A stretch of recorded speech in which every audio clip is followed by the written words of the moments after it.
If you've ever heard of CrossFit, and if you have, then congratulations, you don't live under a rock, then chances are that some of this is sounding rather familiar. CrossFit is a sport that's been taking the fitness industry by storm and has been gradually moving our training towards a more functional style for some time now. But at the same time, CrossFit is also quite controversial. And I'm going to take a look at that in this video to see whether that controversy is warranted. The idea behind CrossFit is simple: to provide you with cross-modal fitness. The CrossFit athlete should be someone who is not only very strong but also very agile, very resilient and very flexible. The annual CrossFit Games challenge their athletes to do a bunch of different exercises like lifting weights with compound lifts for multiple sets, and then go on long runs, climb ropes, and then perform tons of pull-ups called kipping pull-ups. The winner of these games is then crowned the fittest man or fittest woman alive. On the face of it, this is a great idea. Fitness should be cross-modal. If you're an athlete competing in the Olympics, then sure, one type of training is likely to be best for you and to yield the best results.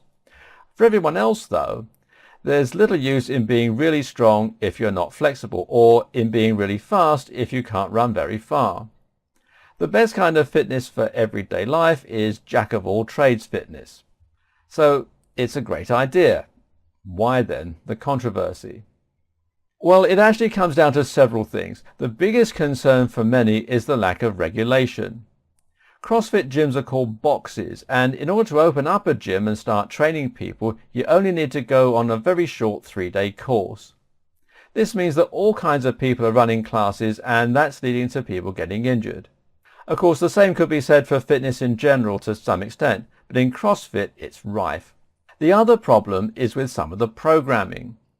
CrossFit encourages people to perform deadlifts, for instance, after running huge distances and for gigantic sets.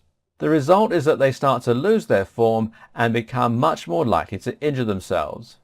Olympic lifts and deadlifts aren't designed to be performed for large amounts of repetitions, and this causes injury. There are other similar problems elsewhere in the program too. The kipping pull-up is another recommendation that comes under fire from some pundits. This is a pull-up that's designed to be performed for high reps and, as such, encourages you to swing your body into the movement. The problem with this is that it commonly leads to injury yet again and teaches bad form.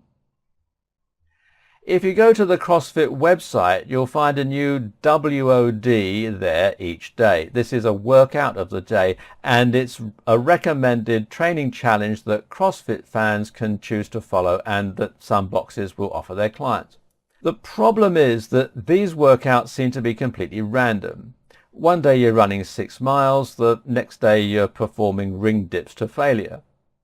That's the point, sure, but when the programming follows no rhyme or reason like this, it means you can end up training the same body part twice in rapid succession, or using technical movements when you're feeling tired and exhausted. Even more random is the fact that the CrossFit website sometimes recommends the WOD to be an off day. What if someone wants their off day to be on a different day of the week?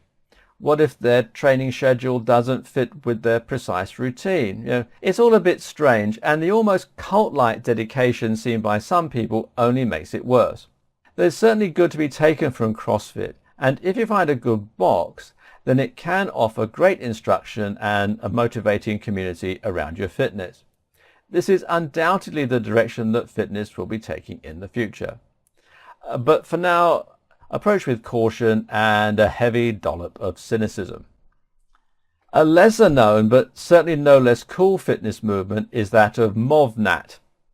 MovNat means move natural, and it's all about doing exactly that, moving the way our bodies were designed to move in the environments that we were designed to move them in. So what does this entail? It means climbing trees. It means trail running, barefoot of course. It means hopping against rocks, and it means climbing cliff faces. It also means swimming in cold rivers, which by the way has a ton of health benefits, throwing logs around and carrying other heavy objects long distances.